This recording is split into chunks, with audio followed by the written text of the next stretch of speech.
We are born free. And we will die free. The time in between, though, that's complicated.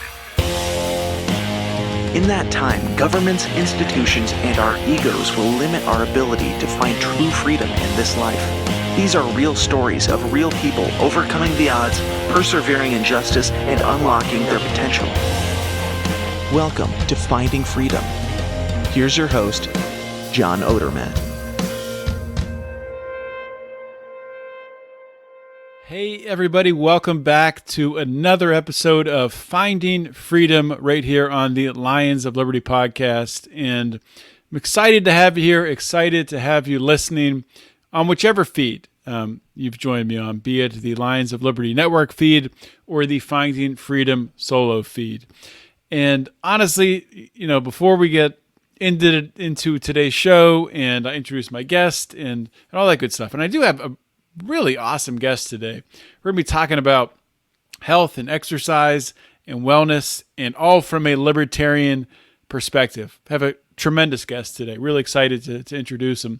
Before I do that, though, I do want to obviously address the elephant in the room. I really haven't spoken about it yet, I don't think, on my show. And that is, of course, what you heard.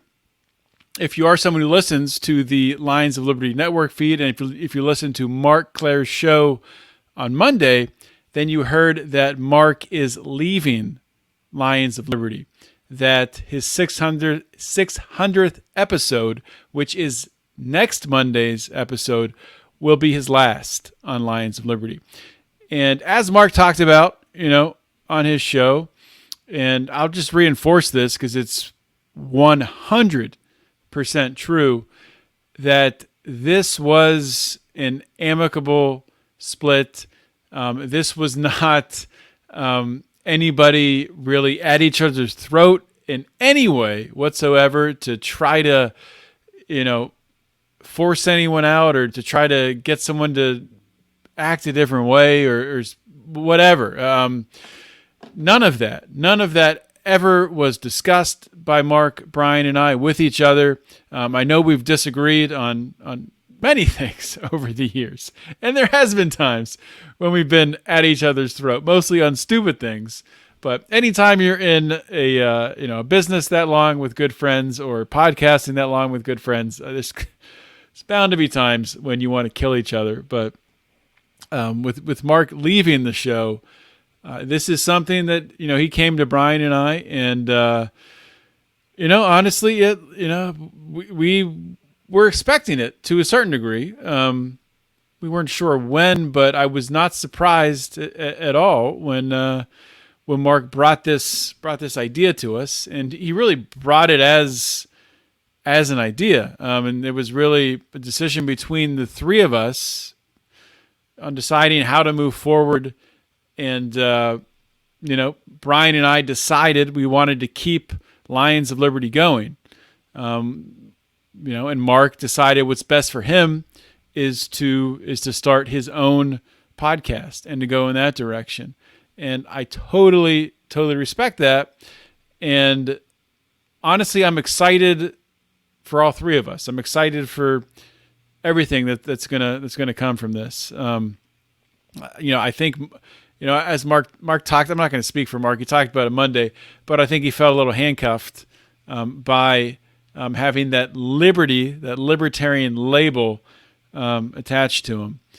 And, Brian and I, and we're going to talk more about really what our vision is going forward with Lions of Liberty, and we'll talk about that in the coming weeks. But we're excited to keep taking this forward and to keep growing this podcast under the Lions of Liberty Network. And I'm going to encourage you to stick around and please continue listening to the show, subscribing, join the Patreon. And I'm also going to really encourage you to support Mark with his new show that I saw he just announced on Twitter today. So definitely check that out. And we're actually going to be, Mark and Brian and I are going to be looking for ways to really work together to support each other in these new directions. So we're all still friends. There's no hard feelings here. It's sorry to disappoint you. After we let Dan Smots kind of stir the pot and spice things up, taking over Mark's show on Monday when Mark had COVID. Sorry to disappoint you that there's nothing spicy really happening. It's just really the end of a chapter, a very long chapter, and one that Mark, Brian, and I put a lot of blood, sweat, and tears into and time, mostly time, a lot of time into Lions of Liberty. And it's sad, extremely sad that it's ending. I wish it wasn't, but at the same time, it's hard to even explain. I know this is the right direction to go in, and I'm excited for each of us in this new direction. So I'll say it once again, please support Mark, subscribe to his new podcast feed, do all that good stuff. Give him your support. And of course, we want you to support us here at Lions of Liberty. We're getting into fall. We're getting into football season. We're getting into what I think is my favorite time of year, when the weather cools down here in the northeast. You get that crisp, cool air. The leaves are falling. Football's being played. Oktoberfest beers are on tap. And it's Degenerate Gambler season, which is our bonus show, one of our bonus shows in the Lions of Liberty Pride. So if you haven't experienced that show yet, it's something that Brian and I and Rico really enjoy doing every single week, talking about football games, talking about picks, just getting away from the madness of politics and culture and the news and all that other stuff. And let's just talk some sports. It's a good time. And we do have within the Pride a Degenerate Gamblers League where we gamble with fake money, but you can win a real prize. If you beat Brian or I or Rico in the season-long gambling, then you win a free T-shirt. And you also, better than that, you win bragging rights, which honestly, that counts a lot more than a free T-shirt. It's a lot of fun. So looking forward to that this year. Join the Pride. Patreon.com/Lions of Liberty. lionsofliberty.locals.com. We're excited, Brian and I, to continue Lions of Liberty. Excited to see what Mark does. Let's get into today's show. All right, I am live here to the Lions of Liberty Pride, and I am joined by Greg Papanicolas. Greg is an experienced health coach, a personal transformation coach. He's the founder of Project Sparta. So if you're involved in any sort of Liberty circles, you've probably come across Greg and his work. He specializes in online training programs that cater to men and women in their 30s and 40s who are looking to improve strength and their health through optimized nutrition, customized workout programs, and self-study practices for personal empowerment. Greg, welcome to Finding Freedom. Thanks, John. Glad to be here, man. Well, thanks for coming on the show. And, if you've been following my show at all, if you haven't, whatever. But in the past, I'd say 2-3 months, I've really zeroed in on a health focus. This from the standpoint of understanding what we're eating and consuming, to also the importance of exercise and building physical strength. So really excited to have you on this show to dig more into that. Before we get to that stuff, though, if you could just give a brief elevator introduction of yourself. When you meet someone on the street and they say, Greg, what do you do? What do you tell them?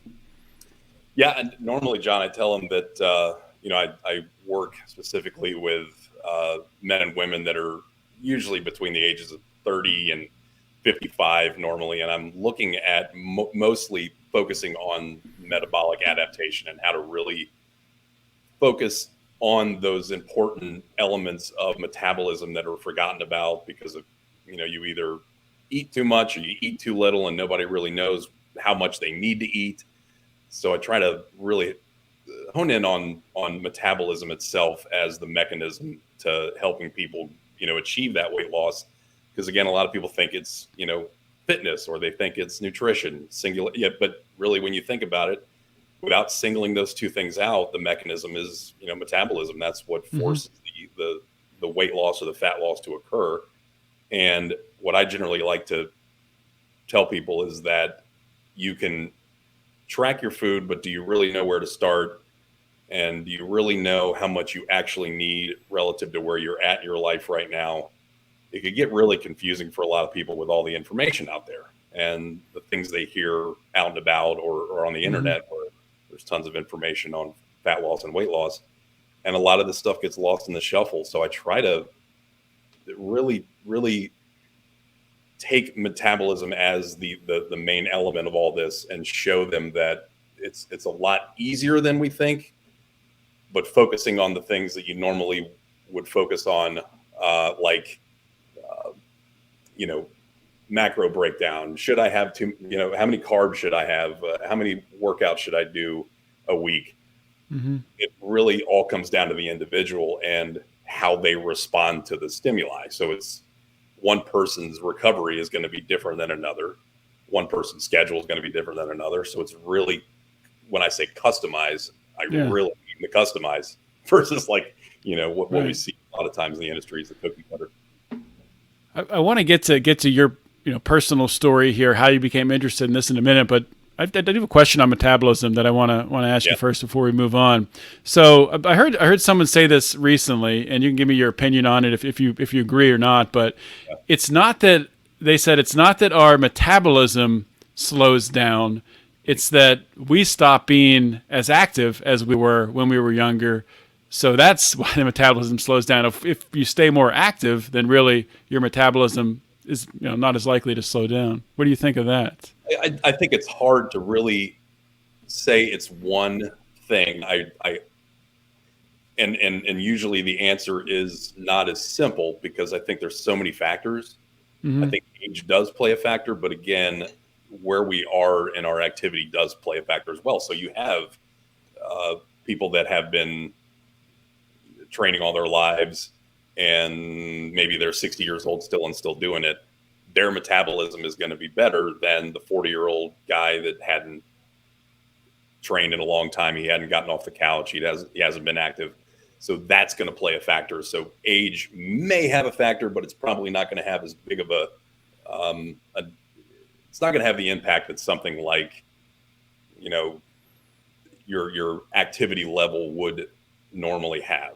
And, people can really tend to get lost in the shuffle with all this stuff. And it's a lot easier to really kind of analyze where somebody is in their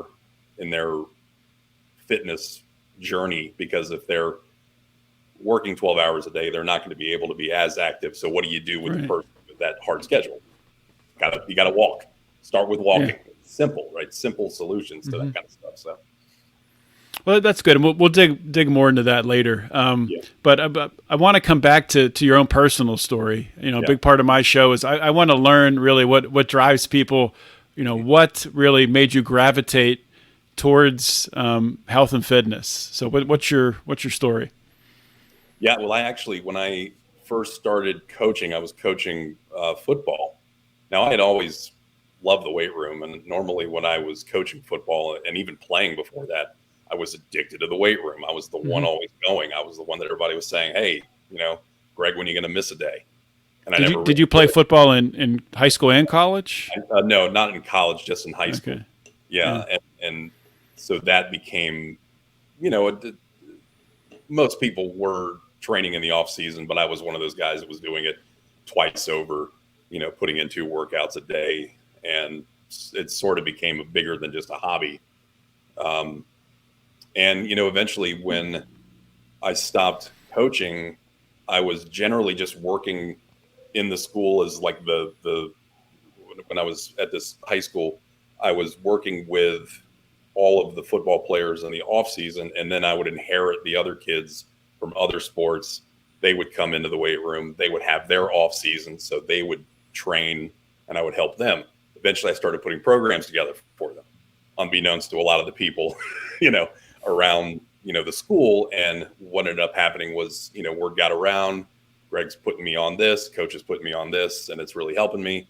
So I started to notice that, the results were coming pretty quickly for the high schoolers, and they were getting faster, getting stronger. But when I quit that job, and went on to do this full time, which I'll get to because that started off as just a hobby, sort of a side project too. And what I was noticing was, I was working with these teenagers, and then I started working kind of, I'd say pro bono for a lot of these men and women in the gym I was working out in, Gold's Gym, I was working out, and I would help them. So I was seeing both dynamics of one end, somebody being really young, responding to anything you threw at them, versus the 40-year-old, the 50-year-old, where you really had to tweak and fine tune things. So what's an example of some stark differences that you would see between the younger and the older?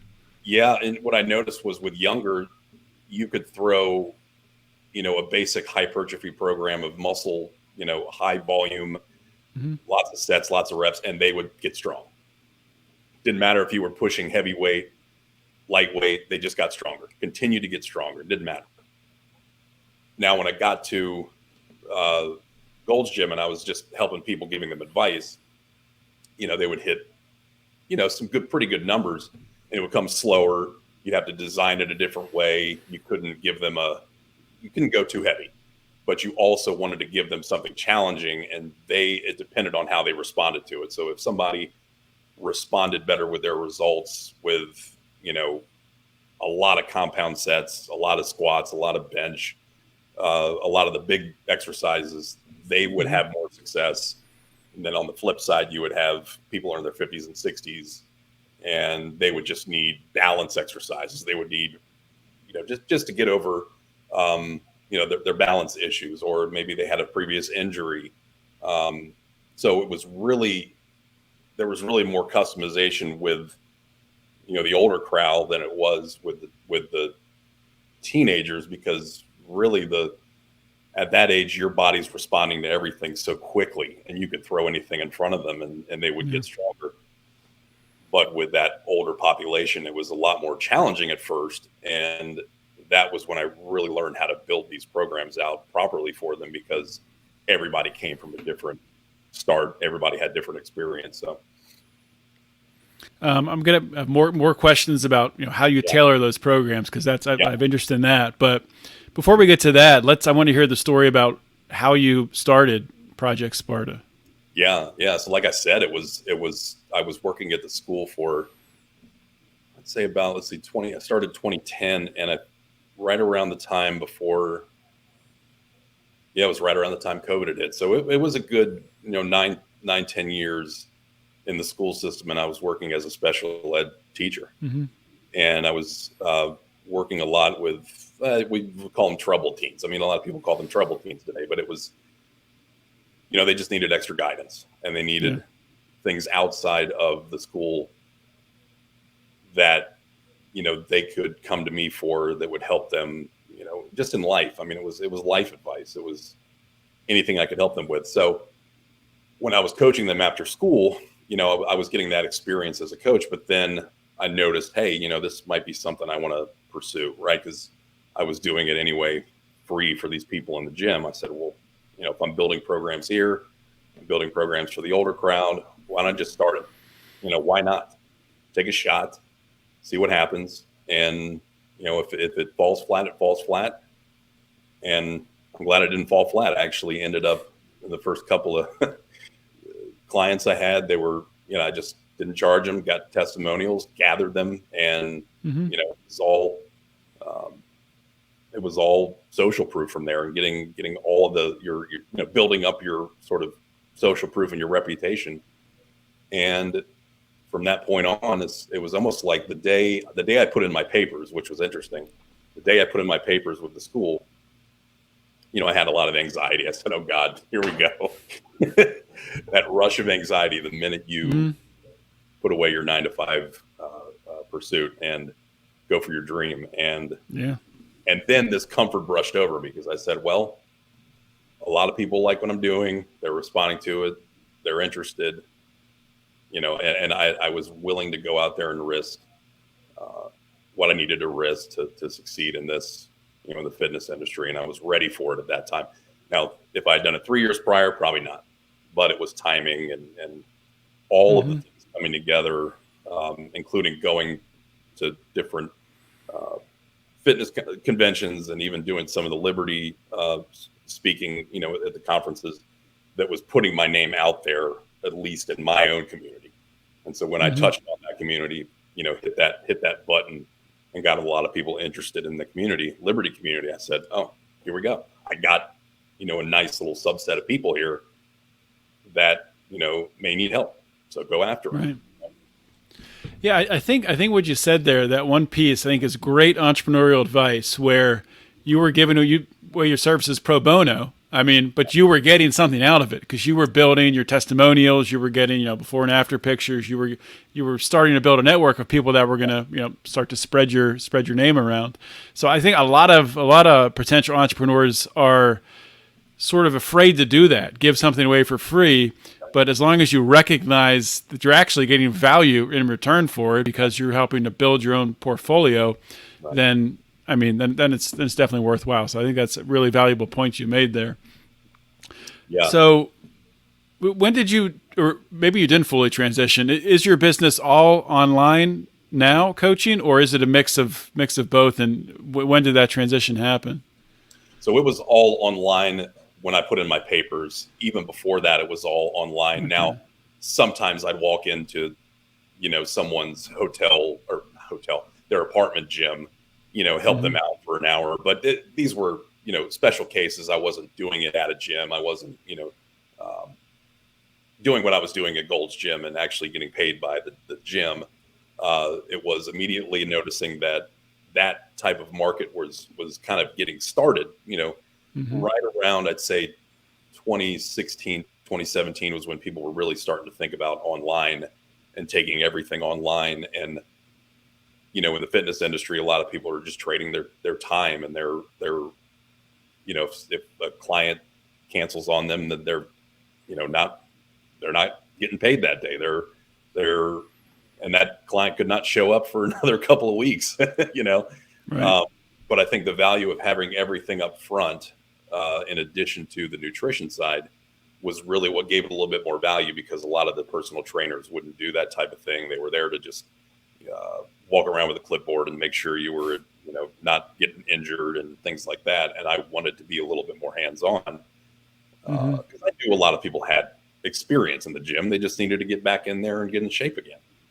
Yeah. So I wasn't so worried about not going online, because I was afraid that if I wasn't hands-on and actually there in front of them live in person, that was going to be a problem.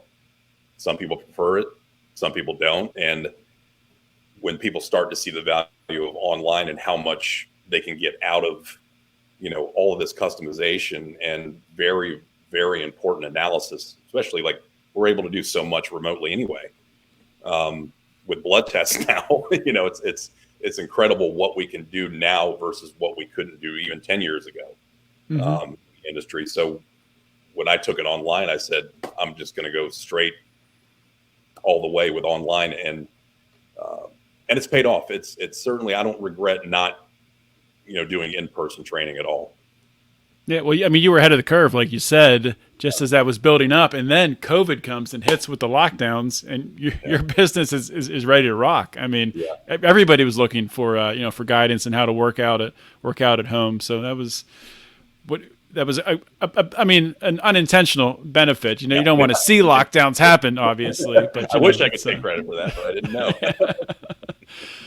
But so that kind of leads me into my next question. So when you talk about at-home workouts, or people either working out at their house or in an apartment gym, or maybe they're actually going to a Gold's Gym or an LA Fitness or something like that, tailoring individual workouts to the specific equipment they have access to.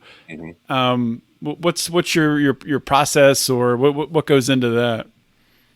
Yeah, usually the real specifics of it have come down to a lot of the people, especially that were work travelers that, got their, they were actually being able to travel again at one point with COVID. So they were starting to, go to business meetings elsewhere and travel again. So what I would do is I, set up their workouts, but I would make sure I got tons of pictures of the hotel gym and making sure that every piece of equipment was in there and I could tailor it to that.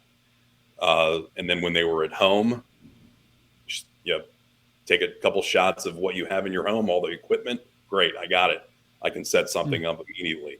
It's the benefit of, being able to look at what they have at their disposal and design something that, can help them at that optimal level. And they don't feel out of place, or they don't feel like they don't have enough, or that they're going to be empty handed just because, they don't have the right amount of equipment. I've seen more results. Probably about half the clients that I've had great results just at home during COVID. Mm-hmm.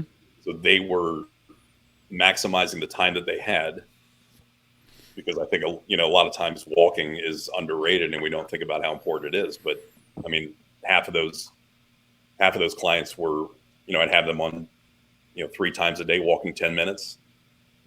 Didn't even start them with, weights yet, some of them. And they were able to, drop 10 pounds in 2 weeks. And then we kind of accelerated the process by, adding in some other things, HIIT workouts and body weight, and just something new each time, just to keep the progress going. And then of course, when they were going to the gym, if that gym was open, if they were allowing people, a lot of times I would, tailor it to that person's gym. If it was, a strength specialty gym, or a CrossFit gym, or if it was any of those, there was always a way to design it so that it served that particular client at that particular time. Because as we know, it's schedule, it's, how do I fit this in? How do I get this hour in? And there was always a way, as long as, those boxes were checked for them. Mm-hmm. So before I forget, I want to get this part of your story before we get too much down the transformation path. Yeah. But so we talked about, you kind of built your network through the libertarian niche. So how did you become a libertarian? Or are you one of those rare people who was just, your parents were libertarians, you were raised a libertarian? Or do you, I think there's like 3 people like that. Yeah. But yeah, they got on the train early. My parents were generally pretty conservative. They were kind of Reaganites, I guess you would call them. I was kind of still on that, teetering on the edge of going, well, there were some things that I liked and some things I didn't like about certain politicians. And then, I started reading, you're going to find this funny, started reading about Barry Goldwater. And, somebody my age wouldn't know or remember him because we weren't alive then. But the more I read about him, I was like, oh, he's a little bit more, I don't know, he's more libertarian leaning conservative. He looks interesting. And then it became almost like there were these people online that I would talk to, and it was like some Barry Goldwater cult. I go, geez. I mean, to be that insanely obsessed with someone of that nature that was kind of bucked the trends. I mean, he was, a different thinker back then than most, and probably in the minority then. I found it interesting. I followed it, and then it kind of led me to Ron Paul, and then just kind of that progression of how far off the edge am I going to go here? I'd say it was a slow transition. A lot of people say, you go from, say, a libertarian to an anarchist in 6 weeks, or whatever the saying is. But I was slow. I was still trying to analyze in my head. Okay, this makes sense. And eventually arrived at sort of the libertarian, anarchist, voluntarist side of things. Yeah, I think it can almost be dangerous if you go from libertarian right to anarchist, and you're just spouting off these things you really haven't spent the time really reflecting on and thinking about. So that can kind of work against people like that. Mm-hmm. So you've done some, like you said, some speeches on the Liberty Circuit. You were at Freedom Fest. So what did you do, or what was your role at Freedom Fest? So they had actually brought me on board because they were, starting to build that sort of fitness, I guess, wing or fitness idea there. They wanted to get more fitness oriented people. And that's a new thing. That's probably 2 years old. They started doing that last year. And they were starting to bring some yoga people last year, and then they said, well, you might think of bringing on board somebody, in the health and fitness, industry. And they found me. I'd had a contact there, and she was just loving everything I had up there and on Facebook, and say, oh, great, you'd be perfect for this. And I talked to her a little bit, and I was actually supposed to do it the year before, and scheduling was the issue. I couldn't do it. And then this year, when I did it the first time in Vegas, so that was a story in and of itself. Some guy that's not used to, I was the 5 o'clock riser and the 10 p.m. in bed by 10 p.m. kind of guy. Yeah. So, wasn't that type of environment for me. But the speech that I got that I did was on the how to protect your immune system in this kind of new age of all these surprise diseases. So it was good. What I noticed was there were a lot of people that were ages 55 and I'd say 55 to 70, 75. I mean, I had some elderly people in there. And I think it was because of how concerned they were. I didn't see a lot of people my age, and a room of probably about like 60, 70 people in the the banquet hall there at the speech, and I was answering a lot of questions afterwards, and that Q&A was long because they had a lot of concerns about during that time and what to do and how to protect your body. And I think it was helpful in the sense that I was able to cover a lot, but there's so much more to it that I couldn't do in 40 minutes, to really dig deep. And even though 40 seems like a long talk, that's still just touching on things briefly. If you have to get into fasting or you want to get into gut health, it's like with you, it's gut health. It's like spend 40 minutes on gut health, know? So, I think in the future, maybe for the sake of getting a little bit deeper into this, and for the sake of serving more people, I like the idea of having more of kind of a clinic too. And I was fortunate enough to lead morning workouts for the groups there too in the morning. So that was nice. Met a lot of good people. It was kind of like I was a morning workout coach / speaker, and it was a wonderful experience, and definitely can't wait to go back to it. So I'm going to give you a tougher task than they gave you at Freedom Fest, I think, right now. So you only had 40 minutes for a speech on immunity and how to boost your own immunity. Could you give my audience just maybe one or two things that that they could do that maybe they haven't considered ways to boost immunity? Yeah, what I was really focused on during this speech was vitamin D. It was interesting to me because when I read a lot of the information on vitamin D, I saw how many people from blood tests were very low, and they were low all year long. Even when they lived in great climates, they weren't getting proper vitamin D.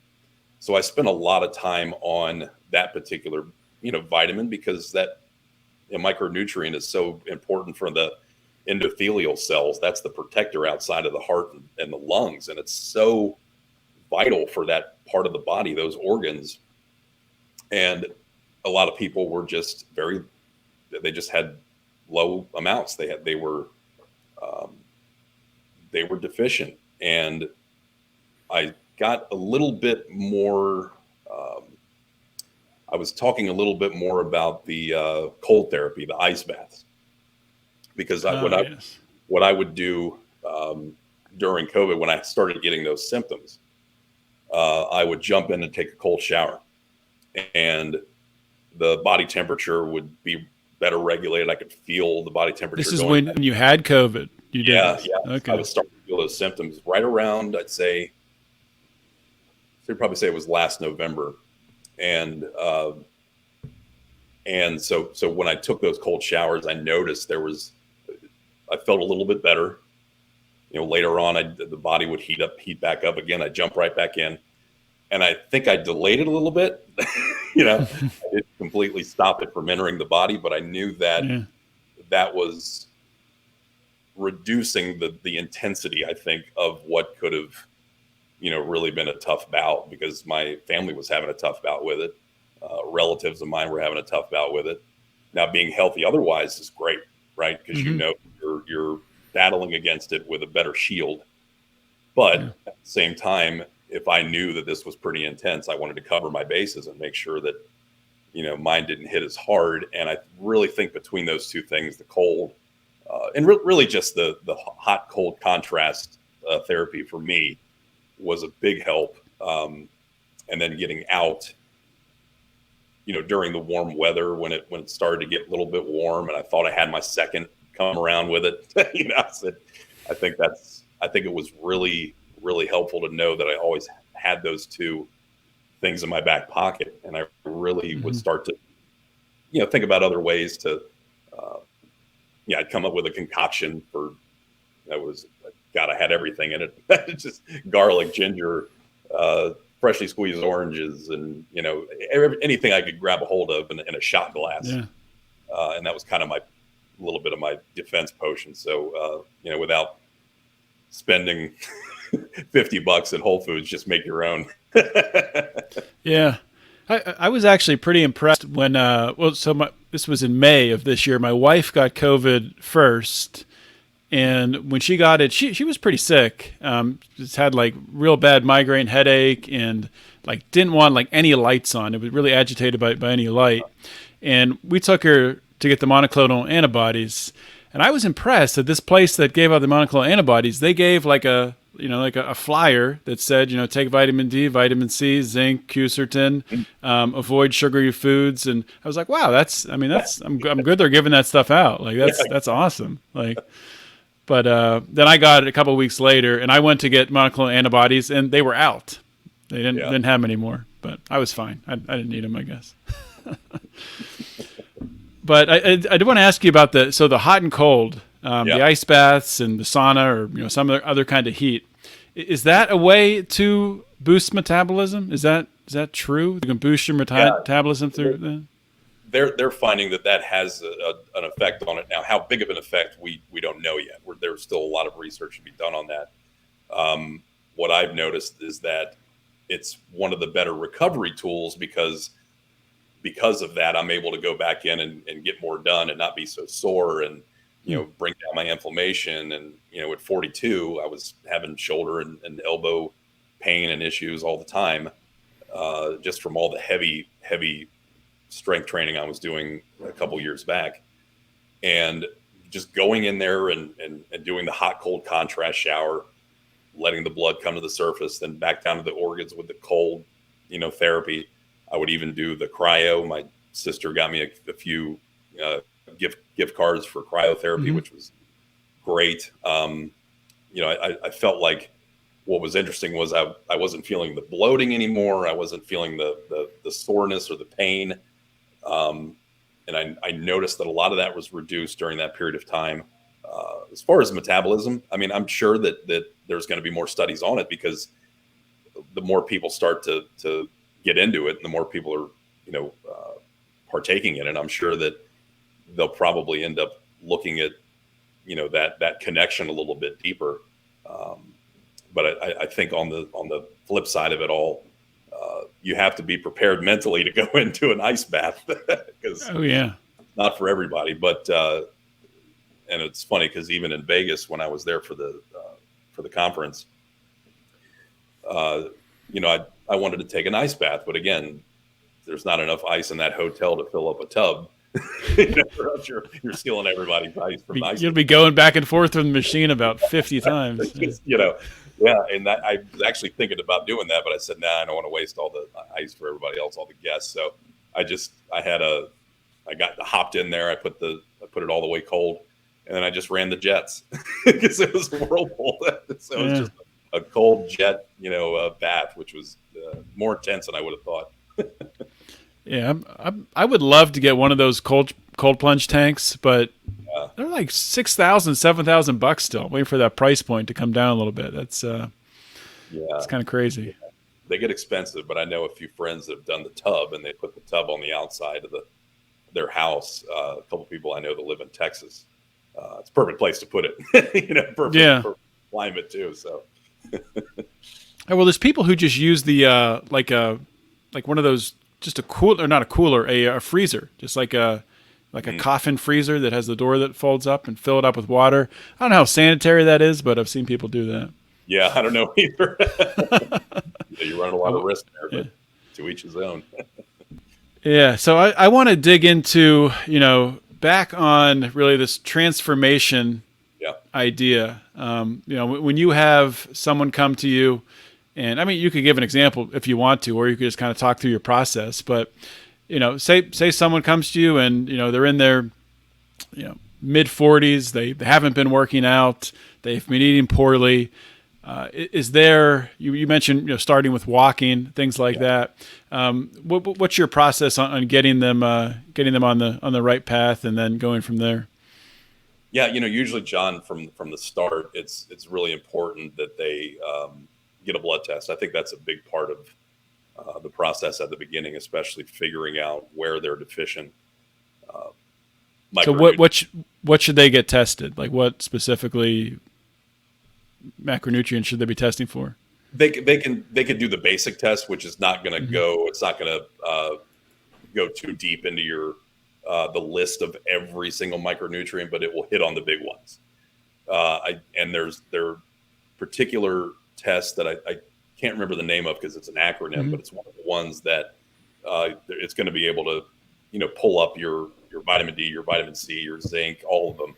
And when after you get the blood test, we look at where your habits are. So if you're not getting those micronutrients, why is that?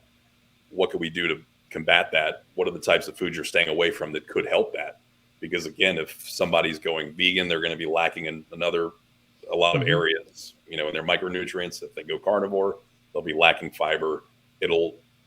It's great to get some kind of balance within their own habits, because I think when people go down the I don't want to say the fad road, but really the fad diets really become something that people get drawn to, which I feel are kind of just de facto elimination diets that you finally find your way back to balance. And when you do, you're able to process micronutrients and macronutrients differently.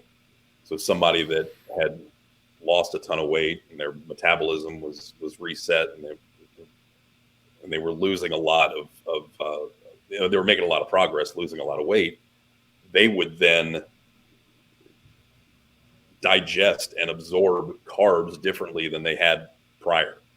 They could get away with eating more carbs because before body just wasn't agreeing with them. So when I bring them back into balance that way, I like to look at sort of what their habits are. So if they already have really, really bad habits, well, I'm not going to put them on, intermittent fasting, but if there's somebody who is kind of they already kind of know they're not to do the next time. And, there's things with injury that occur. So how do you keep going and maintain your sanity and your drive when those things are starting to fall apart? Those injuries are starting to mount. You're getting older. How do you work around them? And I've had to do that with myself and clients too, because there comes a time where the body's going to start to break down. You're not going to be able to do the things you did. How do you adjust to that mentally? Yeah. What does it do up here to somebody who was used to going 100 miles an hour? Was used to putting in the turning the volume up to 11 and really cranking the intensity. What does that person do when they hit 55 and all of a sudden they can't push like they could? Yeah, it's really a lot of it is finding the good in the adversity, finding the silver lining in that injury. Yeah. Because I mean, there's always things to learn and ways to grow. So. Yeah, and that was my experience with my back injuries. I'd have I've had 7 of them, SI joint back injury since 1998, and it forced me to look at my core because the back is one thing, but if your core is weak, the back is going to follow, and that was the source of it. And I started looking into ways to improve posture, and even when I would sit, and once I learned this really helped. When I would sit on a bar stool, most people hunch over on a bar stool. Yeah. Well, I know that. That's what I'm doing right now. I'm hunched over. Yeah, but that's the thing. Over time, that's what I was doing to my discs. And I'm like, it's not the one thing that injures you. It's not the one activity. It's cumulative. It's a series of incorrect movements and posture issues that create sort of that problem for you. And then it's the straw that breaks the camel's back. You do one thing and bam, the back tends to be that a lot of that is cumulative. You're bending over to pick up your child and the back is doing this and you're bowing, you're not bracing. Those types of things matter, but you're not thinking about it. You're not thinking about what your back is doing when you're brushing your teeth. But if you're bracing and not bending over and not putting the brunt of your torso there, you don't know what you're doing to it until that injury finally hits. So it's interesting doing that's a good point. Yeah. And so go ahead. Go ahead. I don't want to cut you off. You're still going. Yeah, no, I was just going to say there's a lot of people in the at least in the powerlifting industry that were instrumental in helping me solve that problem.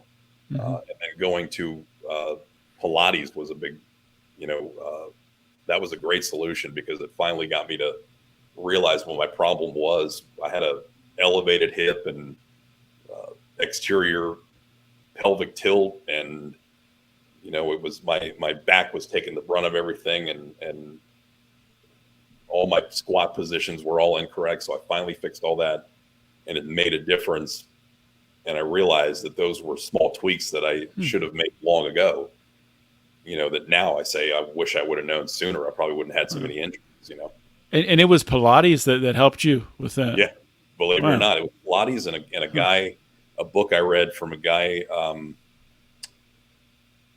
I'll try to figure out his name is one of those real simple names like Dr. Smith or something like that. But he was he had trained powerlifters to come back from back injuries and break old records that they had before. So he was able to get them back to a place where they would come back and bust those old personal records that they had previously had. So just the education on it was really what helped me. And then when I would inherit clients that had back injuries, I would, guide them along with his book and recommend the book and recommend Pilates and do anything you can to your core health. Cause I know what that's like to suffer for that long, from 18 years old all the way to now. So. No, for sure. And I mean, that kind of leads into my next question in a way. So something that's really been driving me with, changing the show, focusing more on health, focusing more on really personal accountability about taking care of the body that we have here. That's really an expression of our freedom of, we have our sovereign bodies, taking care of them, controlling, and being aware of what we're putting into them and, what we're able to use our bodies for, and really being grateful for being able to use our bodies. Do you see a link between really having the sovereign control of our bodies and, libertarianism? When you kind of look at it in a way where these corporations and government have created this atmosphere where there's all this junk food out there, and I almost look at it like it's a libertarian principle that we should be looking at this and it's kind of like looking through the propaganda and break down to figure out the right way to eat that works for us. What are your thoughts on that? Yeah, I mean, honestly, that's why I naturally merged the two as sort of my my idea of where I was going to go with this. I mean, I knew that a lot of the people that I would be helping would be, liberty-minded people, and they would be of the same mindset. So there wasn't that barrier already of, somebody that was coming to me and saying, well, I did this, I did that to my body, and that's what the government tells me to do to it. So that's what I'm going to do. I'm going to do the shot. I'm going to do all the, it's, I think for me, what I realized was the relationship was very important from how, people grew up. If they were told, hey, just eat anything, but eat it in moderation, great. My problem was I came from a Greek family that said, finish your plate. And your next plate, and your next plate. Exactly. Yaya didn't stop feeding me, and she kept putting more and more food on my plate. And that's it, and I think it sticks with you. So that there's that sovereignty there that matters. And had I looked at those things then and understood those things a little bit more, I think I would have probably gotten a better head start on my own health too, and figured out, hey, this doesn't feel right. I feel full. I feel bad. I can't move. So there's something terribly wrong here. And then, we weren't, as kids, we didn't have the education either. So what was I doing when I was in a pinch and needed to eat? I would find the fast food restaurant, and, and I wasn't noticing what it was doing to my body at the time. You're not thinking about that when you're 18 years old and you're practicing 2-a-days for football. You're just needing to get calories in. Well, what do you think that was doing to my hydration? I mean, eating heavily salted McDonald's and heavily salted Roy Rogers and heavily salted Burger King. There's no telling. So what I'm most proud of is the fact that now libertarians have the education and they stick to it. They're absorbers of this information, and they can then help their kids. They can pass that knowledge along to them to say, these are maybe the mistakes I made early on because we didn't have the education. And now that we do, how can we help the next generation not make the same mistakes we did and understand what really is considered quality food and what we're not getting today, Well, and that's, honestly, this is one of the reasons why I wanted to have you on the show, because, nothing against those who are, trying to make changes through politics and running political campaigns and messaging. I do think there's a time and a place for that. And I think there's, people do bring people to liberty that way. But when you can help someone to really take control of their own life, their own health, their own physical activity, and own it, and then be able to teach others to do it. That's what it's all about to me. So I thank you for doing what you do. Oh, absolutely. And I think that independence is important. I think knowing that ahead of time and being able to make our own decisions is the key to this. And I think it's better for the health of an entire, not just region, but nation. And if we want to call it that, even though they're imaginary lines, but there's still an area of people in a huge, population that is suffering now, and still that, those obesity numbers were scary. And when I, presented them at Freedom Fest, people were shocked. I said, well, this is common. I mean, we can walk outside our house and see it, but if you see the number and it shocks you enough, and you wonder, wow, this is something that is, between those two factors. I think, for me, it was solving mental health and solving obesity, and those are big things. It's a tall order, but when those two things are focused on most, I think I can make a better impact that way, at least in my eyes, than I could, going down any activism path, or, what other liberty people have done, the activism path. That was, I figured I would have made a better impact doing this than I would ever do, in any type of political stage or any type of, activism. So, for sure. So we're almost out of time here, but I want to give you the time here to plug away, tell people, where they can find Project Sparta, where they can find your social media, where they can find anything else that you have. Yeah, absolutely. I'm on Facebook as Greg Papanicolas, and on Instagram as Project Sparta. And the website is projectspartacoaching.com. And they can get in contact me with any one of those places. And what I'm doing right now is I'm designing sort of the membership site more for the people that may not necessarily, want the full program, but they're still wanting to lose weight, get healthy, have, recipes, tips every week. It's kind of like building that sort of base for some of the people that I want to help more, just to help a wider range of people, help a bigger population. So I'm working on that, and also working on eventually courses down the road for just helping people that may not want to go that route either, and they like the education, sitting down and learning about nutrition and metabolism and how to train properly and all that. So that's going to be in the works too soon. Well, that is awesome. Greg Papanicolas, thanks for coming on the show, man. Appreciate your time. John, thanks so much. Appreciate it. All right. Hope you enjoyed that episode with Greg Papanicolas. I'm glad that we got to talk a little bit about the importance of, as someone who believes in freedom, believes in liberty, believes in, having sovereign control of our bodies.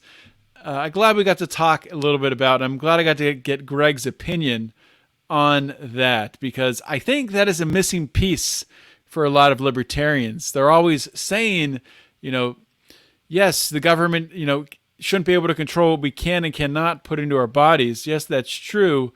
But so many really unknowingly don't have control.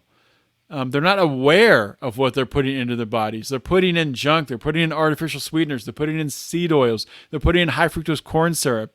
They're putting this highly palatable food that is just destructive for their body and makes living a healthy, prosperous life and a free life really, really, really difficult. So this is a focus of my show going forward.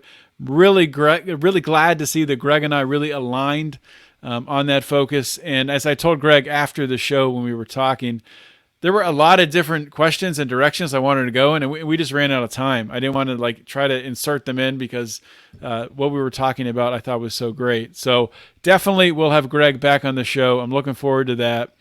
And hopefully you're enjoying this new direction of the show. And we're going to continue to talk about health and wellness, going to continue to talk about entrepreneurship, going to continue to talk about ways to free yourself up, to make your life more flexible so you can have more control over the way that you live your life. And I'm going to continue to have on stories and talk to people who have overcome tremendous obstacles to find freedom. That's never going to go away. That will always be a part of finding freedom. So, it's kind of sad to be signing off here for the last time with Mark as a member of Lions of Liberty. His last show is on Monday, episode 600. It's a roundtable show, a libertarians in living rooms drinking liquor. And I have to say this because it's the truth. This show, Finding Freedom, and my last show, Felony Friday, would not exist without Mark Clare, without his really encouraging me to start this podcast, without him bringing me on his show, his podcast, the original flagship, Lions of Liberty with Mark Clare, before I ever started Felony Friday, which became Finding Freedom. If he hadn't done that, I never would have had the drive to do this myself, I don't think. So thank you, Mark. Wish you the best of luck with everything going forward. And please support Mark in what he's doing and support us at Lions of Liberty. With that being said, guys, this is John Odermatt signing off. Always remember to keep your head up and the fires of liberty burning.